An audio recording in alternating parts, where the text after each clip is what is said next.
Look.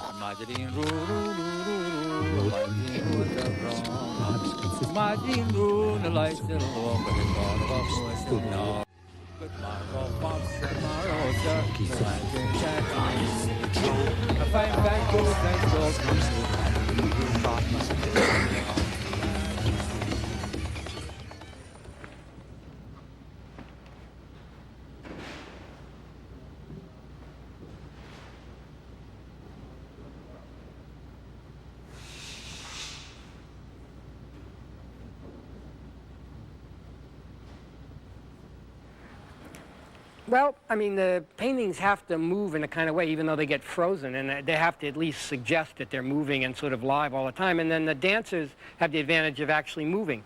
The only thing is that, you know, paintings are bound by being still and being captured, and the dancers are bound by the movement always sort of stops. Right. It runs off at the edges. I mean, I guess the worst thing about dance is that you get so tired of them running into the wings. I mean, you want to just shoot them every time they go in there. And then the dance would end by sort of bang, bang, bang, like the 10 Little Indians. But I mean, if you see one more dancer run into the wings and then come running back out, I mean, you might drop dead. I mean, but you know, you could say the same thing about painting. You know, if you see one more painting hanging on the wall there like that.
It's like you are constantly not at your best, but at your most human. I think her theater presence was extraordinary. It was so strong. There was one time in another piece where we did something together, the two of us, and then we had to go off some way, make this exit. And somehow I remember the first time we did it, she muttered something. I mean, she said, "Let's do this." Something about, and so I just went with her. No, not fine. And what she did was to pull the two of us some way so that the route, instead of being direct, made a circuitous thing out of this. All of a sudden, in the middle of this, like in the middle of the first performance, that didn't put me off at all. I didn't have any trouble with anything like that. And I know it's because of Mrs. Barrett, because of her sense about the theater, that you have to just be aware of what you're doing at any single moment, and don't think because this isn't what it is that you should worry about it. Go ahead and do it. Our Spring Will Come. That was the title of Pearl Primus's dance, for which I wrote music in the 40s. It will, of course, spring will come. But before it does, no amount of good weather keeps us from thinking we're in for a few more storms. We no longer need to dig in the earth for mercury. We have it in our oceans. All we have to do is collect it when it's washed up on the beaches. Edwin Schlossberg. Susan spent 3 years in Europe, then was obliged to return to the US. She told me she was surprised to find things were going on more or less as usual. She had expected to find herself in the midst of violence, destruction, revolution. Church was bombed, facade remains. 2 men came to an intersection. One was blind and accompanied by his seeing eye dog. While they waited for the light to change, dog pissed on his master's leg. Blind man then fed dog some beef. Other man said, "Why reward him? Pissed on your leg." "I'm not rewarding him. I'm finding out where his head is so I can kick him in the ass." Paper should be edible, nutritious. Inks used for printing or writing should have delicious flavors. Magazines or newspapers read at breakfast should be eaten for lunch. Instead of throwing one's mail in the wastebasket, it should be saved for the dinner guests.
There were 2 things that I talked a great deal with Merce about, and they had to do with the place of man in the dance and the place of woman in the dance.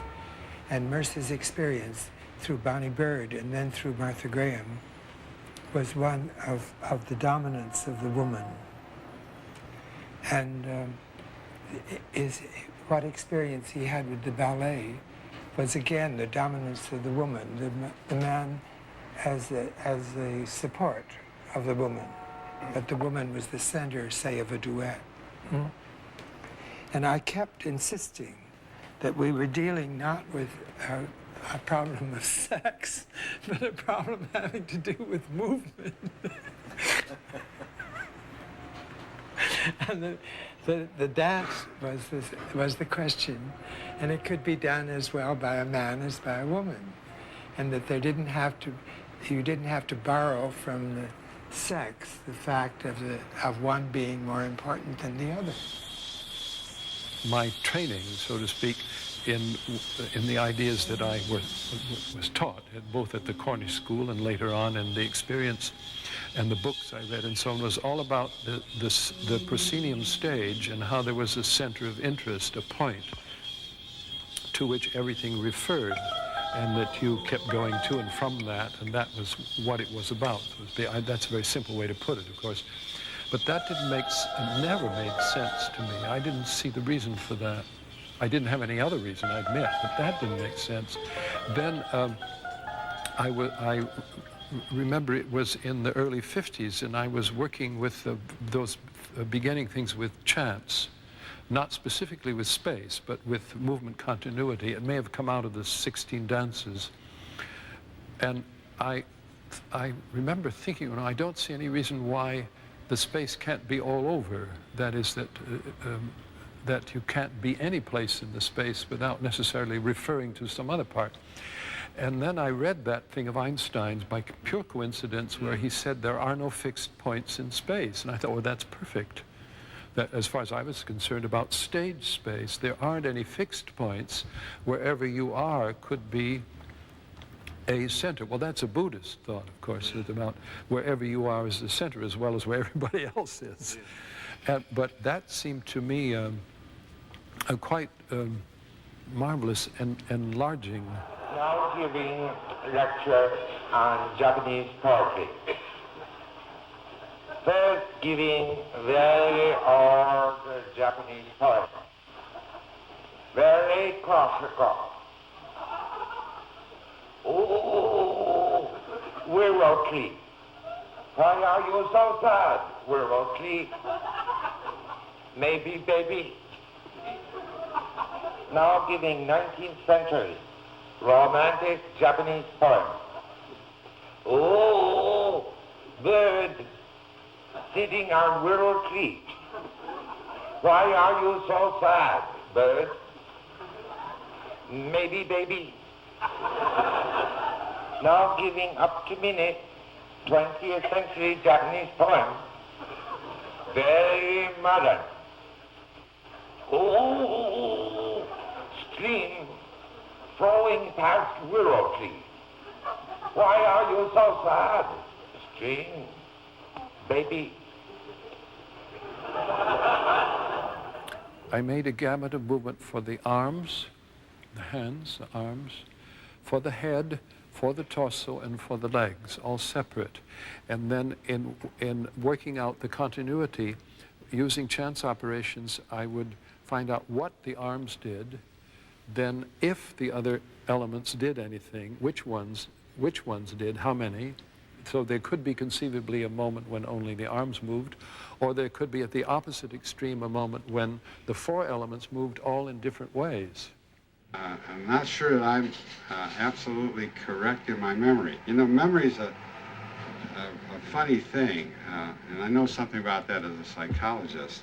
For instance, last night I bet my brother that there is no crosstown subway from 4th Avenue to 8th Avenue on 14th Street. No, today I discovered I lost. I came down here onto Lexington just to check it out. And I went, and sure enough, it goes to 8th Avenue. Can I not have ever ridden that? It's the L train. I know the Canarsie line. It's not that I don't know the Canarsie line. That's familiar. It ends at 8th Avenue. I'm a son of a bitch. That's memory, okay? And at Black Mountain, David Tudor was going to play it was to a piano piece of Christian Wolf's called For Piano 1, I think it's called. And David had played the piece for me. I knew that about it several times, but at Black Mountain he was busy rehearsing a program of his own, so I didn't want to ask him to come and rehearse with me, take up his time that way. But he said he could come every once in a while. So he did. I think it's like the second week or something. He came and he would play and I would try a little bit of this and to see how it was going along, and it was hopeless. And finally, after working about an hour, I was exhausted and I sat down on the sort of stool or something, I remember this way, and David said, well, it's clearly impossible, but we're going right ahead and do it anyway. So we did. He apparently stopped eating lunch in our little cafeteria, and Mrs. Moss got very concerned about this and came to me and said, Mercier, as she called him, is not eating his lunch, and I'm worried about him because he's awfully thin. So I got hold of Merce and said, why aren't you eating any lunch? I had a report from Mother Moss. He said, I'm saving money to get some shoes. And I said, well, are they very wonderful shoes? He said, oh, they're terrific shoes. So I said, well, how long is it going to take you to get the money? He said he thought about 2 more lunches. And so I said, well, show me the shoes when you get them. And he did, and they were quite the most wonderful pair of shoes I'd ever seen, and very Merce. They were the first crepe soles I'd seen. And They were white, and they had a zipper up the front from the almost the toe to the instep. But they had great pieces, like quarter size, cut out of them all over. So they were polka dotted shoes, too. And Merce absolutely adored those shoes. I remember, where was it, in one of those tours in maybe India, something, there were a lot of people sitting in the room. Was it India someplace? Somebody in the front asked me about this thing about choreography, and I said, oh, I'm watching one. And they said, what are you talking about? Because all these people in the back were turning their heads and talking. So just turn around and you'll see it. It's very surprising that one would look forward to each one of those lectures, because very frequently you would leave the lecture without any consciousness of having learned anything. So that nothing would have been pounded into your head or made even noticeable to you, you know. What he would do is he would come into the room and he would look. I think he looked at each person and he would smile. There would be some kind of individual greeting with each person. And if, after he sat down, he didn't feel that he had accomplished everyone, he would look to see again and take notice of that. And then, having done that, he would unwrap his books, which were wrapped in silk, in a kind of loose bag. He'd untie the knot, and then he'd lay the books out around, and it was as though he were looking for something to say. No one was asking him a question. So he would look in these books, and he'd either look and find something and then say something, or he would, and it would make no sense. At least I wouldn't know how to respond to it. Or he would put it aside without saying anything and take up another book. And he might go through all of the books and not find anything. And then he'd sit as though he was looking somewhere else for an idea what to say. And finally he would speak. And for the most part, he'd say something that that you couldn't remember. Now and then there would be an idea. And then in that setting, the idea would be very striking.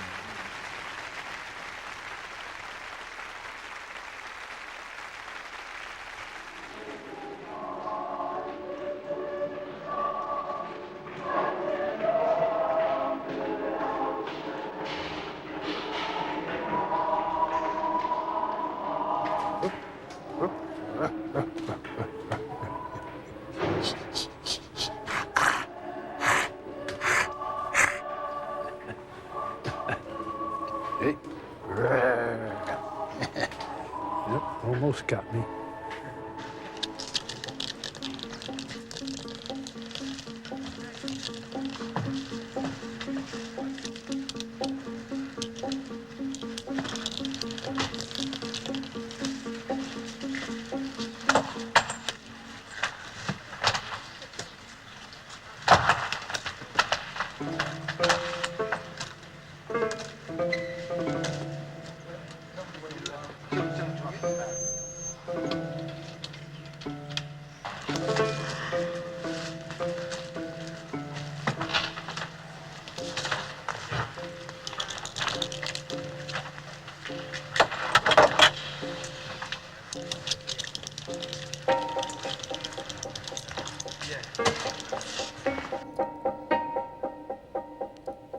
Merce was working for Martha Graham,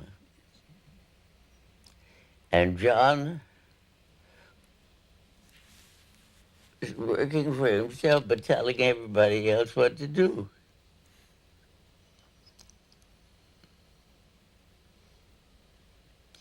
And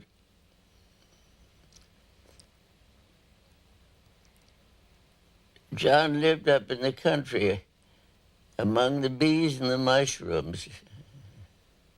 I like and have now made in my recent work, I've made a field for myself in which I am free to have ideas I never had before. At the same time that I have another field in which I can keep on having the same idea.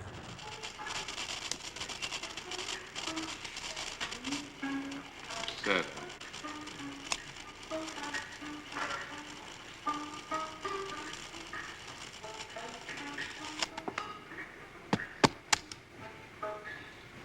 I used to get completely helpless about being able to do anything that he asked us to do. And I remember once saying to him in total exasperation, "Merce, how can I do that?" And he said, "The only way to do it is to do it." Summer Space was constructed on circles. I mean, I knew that we made circles because I remember one thing that happened. Every time in rehearsal, I would go this way around the stage, and Merce would go this way. And every time in rehearsal, Merce couldn't remember, because he didn't rehearse with us as much as we did it, whether he went inside or outside. So he would always bump into me, and he would say, "Excuse me, Remy," and then continue. So in performance, in the first performance, we did it, and he bumped into me, and he said, "Excuse me, Remy," like that.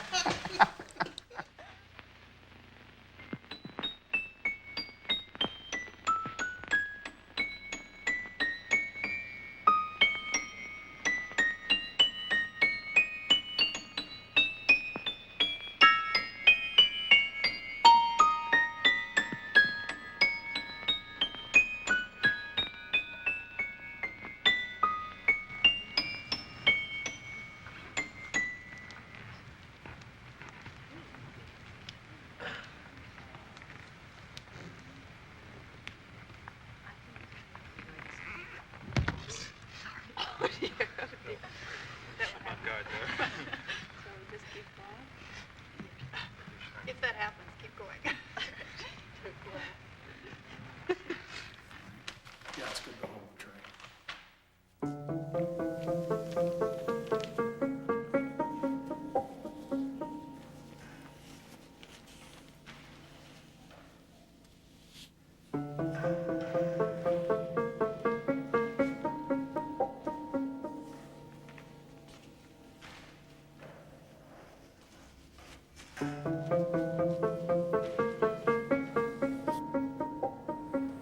Before I met Merce, he remembers that I was in the Cornish school and coming downstairs from where the dance studio was, and he must have been sitting in the lobby downstairs. And I had this red corduroy coat, which was very striking, so that he asked probably Dorothy Herman or Joyce or somebody, who's that in the red corduroy coat, And they said, "Shh, that's the new accompanist."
I think that dancing has, dance in it, at least it must have had for me, it has some kind of,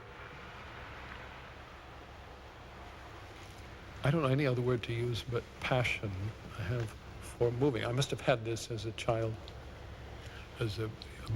always have had this thing about moving around, and that's just remained regardless of my physical changes. That feeling about it has never changed, just remains.